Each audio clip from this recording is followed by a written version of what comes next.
dari firman Tuhan, dan Engkau menyertai lidah bibir hamba-Mu yang akan menyampaikan juga Tuhan. Kiranya ini menyampaikan sesuai dengan kehendak-Mu dan tidak jauh dari firman Tuhan. Semuanya hanya untuk memuliakan nama-Mu kami serahkan hidup kami dan ibadah kami ke dalam tangan-Mu. Di dalam nama Tuhan Yesus kami telah berdoa dan mengucap syukur. Haleluya, amin. Silakan duduk saudara-saudara. Shalom semuanya.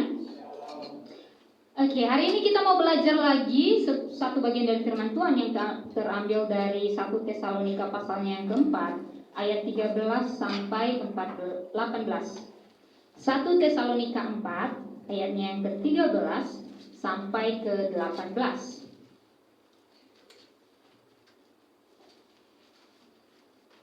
Sekali lagi 1 Tesalonika 4 ayat 13 sampai 18.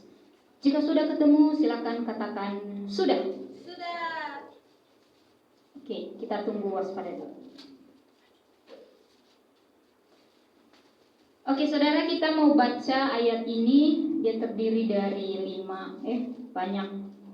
Jadi kita akan baca secara responsorial. Saya ayat yang pertama, saudara ayat yang kedua, dan begitu seterusnya. Dimulai dari saya, kedatangan Tuhan. Selanjutnya, kami tidak mau saudara-saudara bahwa kamu tidak mengetahui tentang mereka yang meninggal, supaya kamu jangan berduka cita seperti orang-orang lain yang tidak mempunyai pengharapan. Karena jika orang percaya bahwa Yesus telah mati dan telah bangkit, maka kita percaya juga bahwa mereka yang telah meninggalkan dalam Yesus akan dibawa Allah bersama-sama dengan Dia. Ini kami katakan kepada kamu dengan firman Tuhan, kita yang hidup, yang masih tinggal sampai kedatangan Tuhan, sekali-kali tidak akan mendahului mereka yang telah meninggal. Sebab pada waktu Tuhan berdiri, yaitu pada waktu pembunuhan malaikat tersebut dan sangkala Allah berbunyi, maka Tuhan sendiri akan turun dari surga dan mereka yang mati dalam Kristus akan lebih dahulu bangkit. Sesudah itu, kita yang hidup, yang masih tinggal akan diangkat bersama-sama dengan mereka dalam awan menyongsong Tuhan di angkasa. Demikianlah kita akan selama-lamanya bersama dengan Tuhan. Karena itu, hiburkanlah seorang akan lain dengan perkataan-perkataan ini. Baik, terima kasih atas kerjasamanya. Saudara, di dalam Alkitab seringkali kita digambarkan sebagai mempelai perempuannya Tuhan. Benar ya? Jadi di dalam Alkitab itu, apalagi kalau soal menanti kedatangan Tuhan, kita pasti akan disamakan dengan mempelai perempuan. Saudara, setelah saya pelajari, ternyata di dalam pernikahan orang Yahudi ada 3 tahap pernikahan sebelum pada akhirnya nanti mereka tinggal satu rumah. Yang pertama adalah sidukin. Ini adalah tahap awal penentuan pasangan. Jadi di tradisi orang Yahudi, mereka itu laki-laki yang akan menentukan pasangannya. Jadi contohnya, kalau misalnya Waspada mau milih Sabet, maka Sabet gak punya hak untuk menolak Waspada. Dia harus tetap mau sama Waspada. Nah, biasanya di tahap pertama sidukin ini akan dibantu oleh orang ketiga. Jadi bukan mempelai laki-lakinya yang akan datang ke perempuan, tetapi ada orang ketiga yang akan membantunya. Nah, di tahap ini saat ini disebut sebagai pemilihan pasangan. Jadi perempuan tuh gak punya hak untuk memilih, itu tradisi mereka. Jadi laki-laki bilang aku mau ini, dia gak bisa bergerak lagi, dia gak bisa nolak. Aduh gak mau soalnya Waspada jelek, gak bisa. Nah, pada tahap ini mahar akan ditentukan. Nanti orang tuanya Sabet akan menentukan seberapa dia mau. Nah, sebenarnya di tahap ini, nanti setelah orang ketiganya pergi, biasanya akan mempelai laki-laki itu akan memberikan uang atau sejumlah barang kepada mempelai perempuan untuk membantu mempelai perempuan itu. Kemudian saudara, akan dilanjutkan kepada tahap kedua, yakni kidusin atau lamaran. Ini contoh kasusnya adalah Maria dan Yusuf. Nah, sebenarnya ini adalah tahap lamaran. Lamaran di tradisi mereka itu sudah resmi atau sah menjadi suami istri, tetapi belum tinggal sama-sama. Nah, jadi di tahap ini mempelai laki-laki itu udah mendatangi mempelai perempuan. Jadi ini tuh kayak pernikahan di tahapnya yang pertama. Jadi ini dilakukan di depan saksi dan dengan pemberkatan cincin atau simbol lain. Sejak saat itu pasangan itu udah disebut sebagai suami istri secara sah, tetapi perempuan itu belum ikut kepada laki-laki. Setelah selesai acara itu, mempelai laki-laki akan pulang lagi ke rumahnya, tetapi mempelai perempuan tetap di rumahnya sekarang, belum ikut kepada mempelai laki-laki. Sebelum mempelai laki-lakinya pergi, biasanya dia akan meninggalkan sesuatu mahar yang dijanjikan di awal, di sidukin tadi. Kan di sidukin tadi mereka menentukan maharnya berapa. Nah, dikidusin di lamaran ini, mereka akan kasih lamaran itu untuk menjadi komitmen dan untuk meyakinkan mempelai perempuan bahwa mempelai laki-laki ini serius untuk menikahinya. Nah, dan tahap yang terakhir adalah tahap puncaknya, yakni di mana pasangan itu resmi hidup bersama sebagai suami istri. Nah, setelah biasanya itu antara kidusin ke nisuin, puncaknya ada sekitar kira-kira 1 tahun lamanya, hingga pada akhirnya nanti mempelai laki-laki kembali kepada mempelai perempuan dan membawanya pergi untuk hidup bersama-sama. Nah, saudara, jika kita melihat tahapan tadi, familiar gak sama tahapan tadi? Saudara, ini adalah gambaran kita dengan Allah. Allah yang awalnya telah memilih kita, dan kita tuh gak punya hak untuk menolak dan atau menerima namun Allah lah yang berhak menentukan semuanya itu. Di tahap pertama, disidukin. Dia memilih kita, maka kamu gak akan bisa menolak hal itu. Dia yang punya otoritas, dia yang punya hak untuk memilih. Sekali lagi, kita adalah mempelai perempuan yang punya hak untuk menolak, saudara. Kemudian Tuhan Yesus datang ke dunia untuk menyelamatkan kita. Ya, tahap kedua sidukin, kita udah mengalami ini juga. Tuhan Yesus datang ke dunia untuk menyelamatkan kita sekaligus memberikan apa yang dia janjikan. Benar ya? Di tahap pertama tadi Tuhan Yesus sudah Allah telah menjanjikan bahwa dia akan memberikan anaknya atau seorang Mesias kepada manusia. Dan tahap kedua, Tuhan Yesus benar-benar datang ke dunia. Kedatangannya ke dunia itu untuk memberikan komitmen atau memberikan sesuatu hal untuk menjadi sebuah pengharapan buat manusia bahwa wah, ini benar akan terjadi. Dan pada akhirnya nanti Tuhan akan datang dan membawa kita kepada pesta pernikahan bersama dengan dia di mana? Di kerajaannya. Saudara, hari ini saya mau mengangkat tema pada kita adalah life in the waiting for. Hidup di dalam penantian. Saudara, jika kita berbicara tentang penantian atau menunggu, itu adalah hal yang sangat membosankan, gak enak, dan saya sendiri gak suka. Apalagi yang namanya menanti kepastian. Atau ada yang hobinya nunggu? Gak ada ya? Gak ada yang namanya hobinya nunggu, suka nunggu atau apa ya, dan lain sebagainya. Oleh karena itu saudara, hari ini kita akan belajar 3 hal. Apa alasan kita harus tetap komitmen dalam menanti dan menunggu kedatangan Tuhan Yesus yang kedua? Yang pertama, kedatangan Yesus itu memberikan pengharapan bagi orang yang percaya. Ada di ayat yang ke-13, bisa saudara-saudara baca nanti. Di dalam bagian ini, Paulus mengatakan bahwa kamu tidak mengetahui tentang mereka yang meninggal supaya kamu jangan berduka cita seperti orang lain. Saudara, di dalam bagian ini Paulus itu enggak melarang orang percaya untuk berduka cita. Ya, tapi maksud Paulus adalah orang percaya itu boleh berduka cita, tapi bukan berduka cita yang berkepanjangan atau mendalam.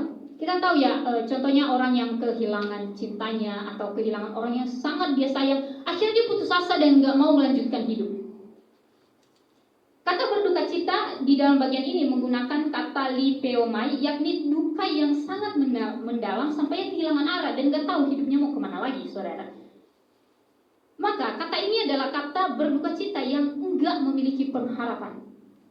Maka di sini Paulus mengatakan bahwa kalian itu boleh berduka cita, silakan, tetapi bukan berduka cita yang sangat dalam hingga kalian hilang arah, karena kita punya pengharapan apa? Kedatangan Tuhan Yesus yang kedua kali. Orang lain boleh berduka cita karena mereka gak punya pengharapan, tetapi kita orang percaya gak boleh melakukan hal itu, saudara. Bukan berarti saat ada orang meninggal kita ketawa, bukan begitu. Tetapi kita gak boleh berduka cita sampai kita gak hilang arah dan gak tahu selanjutnya saya mau ngapain. Walaupun kadang kita gak bisa menepis saat kita kehilangan orang yang kita sayang, kita pasti akan merasa sedih. Tetapi saudara, kita harus ingat kita masih punya pengharapan. Yaitu apa? Kedatangan Tuhan Yesus yang kedua kali. Saudara, sama seperti orang yang sedang menunggu di bandara ya, pesawat saat menunggu saudara-saudara pas kesini pasti naik pesawat ya, bener ya. Nah, kalau kita di ruang tunggu tanpa pegang tiket tuh pasti kita akan gelisah, aduh gimana ini, nggak bisa terbang atau kehilangan tiketnya, pasti panik kan, panik. Tetapi beda dengan orang yang udah pegang tiket, dia pasti akan baik-baik aja, santai. Bentar lagi aku pergi dan nyampe Jakarta. Nah, saudara, seperti di ruang tunggu bandara itu, kita jika memegang tiket, kita akan biasa aja, kita akan tenang. Begitupun dengan kita, saudara. Kita punya pengharapan, sama seperti tiket tadi, kita udah punya tiket nih. Tuhan bakalan turun ke dunia. Jadi, maksud Paulus adalah, why kamu masih gelisah? Kenapa kamu masih ragu? Seharusnya kita sebagai orang percaya itu gak perlu ragu lagi. Kita punya pengharapan yang pasti. Saat mengalami kematian atau kehilangan atau ketidakpastian, saudara, jangan menyimpulkan, jangan cepat-cepat terburu-buru, ini semua udah sia-sia, ya udahlah aku mati aja. Maka orang percaya itu bukan orang yang gelisah karena tidak memiliki tiket sama seperti orang di bandara tadi, tetapi orang yang percaya hidup dengan tiket, pengharapan yang pasti, saudara. Lanjut ke hal yang kedua adalah kedatangan Yesus. Kedatangan Yesus itu menjamin kebangkitan orang percaya. Bisa kita baca di ayat yang ke-14 sampai yang ke-16. Dalam bagian ini, saudara, Paulus menyatakan bahwa kedatangan Yesus kedua kali itu menjamin kebangkitan orang percaya. Dan asalkan kita percaya dan yakin kepada Dia, yakni Yesus Kristus yang telah bangkit, maka kita pun akan dibangkitkan. Saudara, dalam bagian ini kata bangkit menggunakan kata anistemi, yakni berdiri kembali atau diperbaharui. Kata lebih dulu dalam bagian ini menggunakan kata proton, yakni urutan prioritas. Saudara, kita tahu prioritas itu maksudnya apa sih? Prioritas itu artinya diutamakan, dikhususkan. Saudara, dalam bagian ini kita dikatakan oleh Paulus akan dibangkitkan lebih dulu, yakni kita akan diperbarui, kita akan bangkit kembali di urutan yang pertama. Ini bukan soal 1, 2, 3, tetapi prioritas sebagai orang percaya, saudara. Jadi ini soal posisi. Nah, seperti seorang, kalau misalnya kita ada lihat terowongan yang gelap, kemudian gak ada lampu, kayak gelap banget gitu, pasti kita gak akan yakin mau lewat sana. Kenapa? Takut ada begal, ada ular, ada keanto. Nanti dia.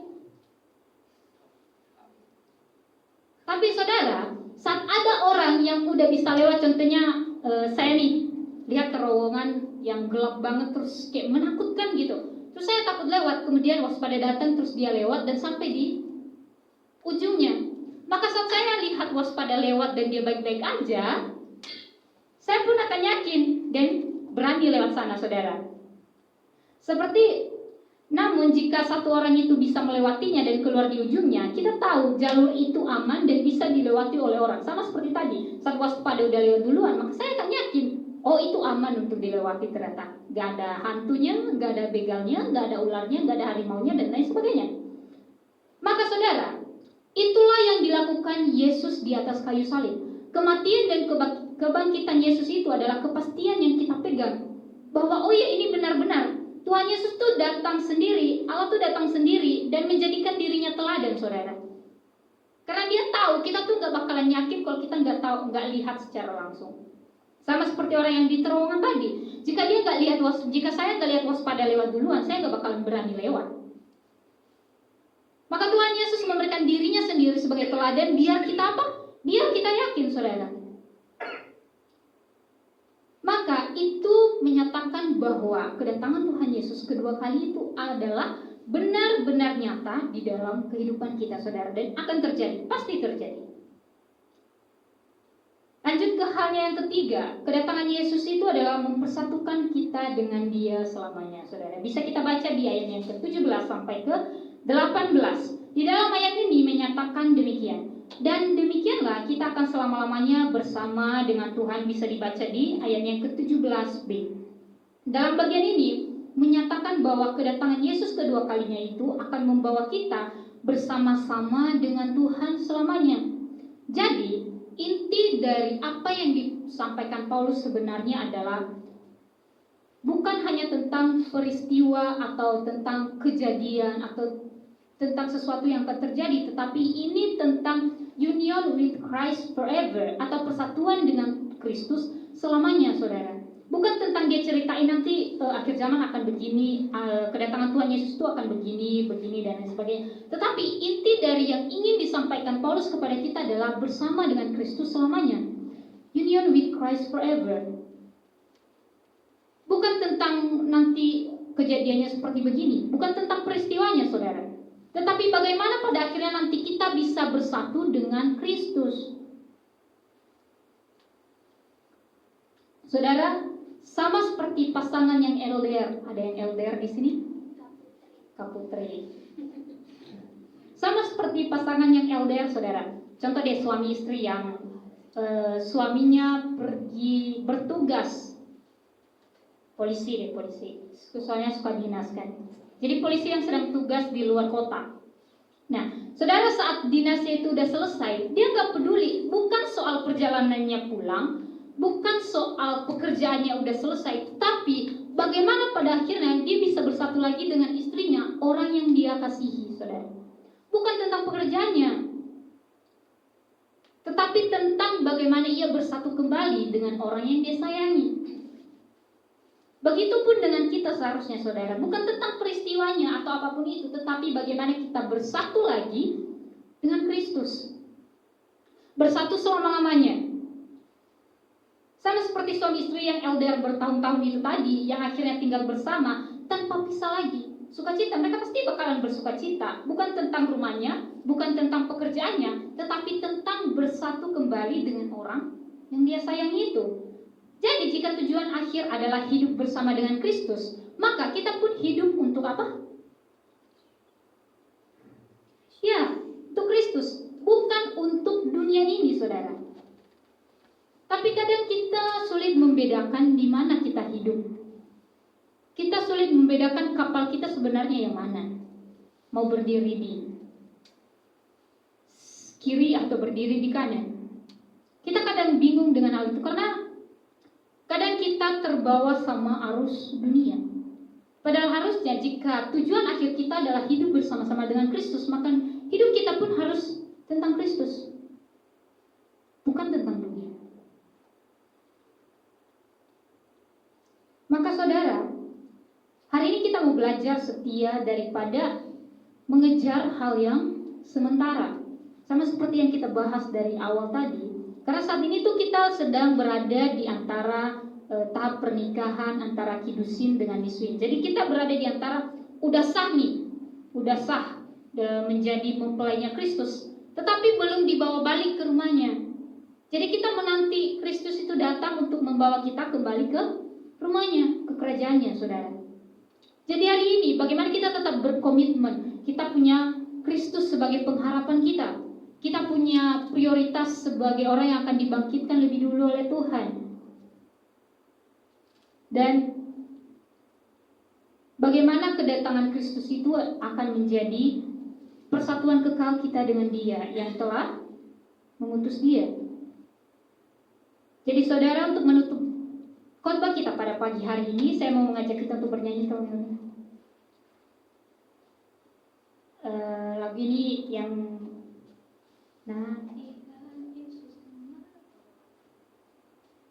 jadi saudara, jika tujuan akhir kita itu adalah bersama-sama dengan Kristus, mari kita periksa diri kita sekarang.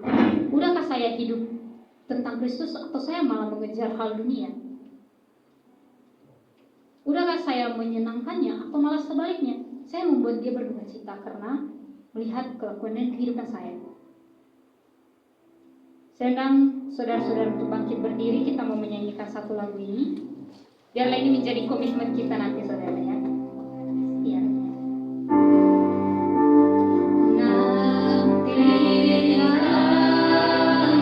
Yesus kembali.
Engkau datang kedua kali Tuhan Yesus. Terima kasih Tuhan, terima kasih. Sebentar lagi kami mau melanjutkan aktivitas kami selanjutnya. Kiranya Engkau yang menyertai kami, dan kiranya apapun yang kami lakukan seharian ini Tuhan, itu untuk menyenangkan nama-Mu saja Tuhan Yesus. Kami serahkan hidup kami ke dalam tangan-Mu, di dalam nama Tuhan Yesus kami telah berdoa dan mengucap syukur.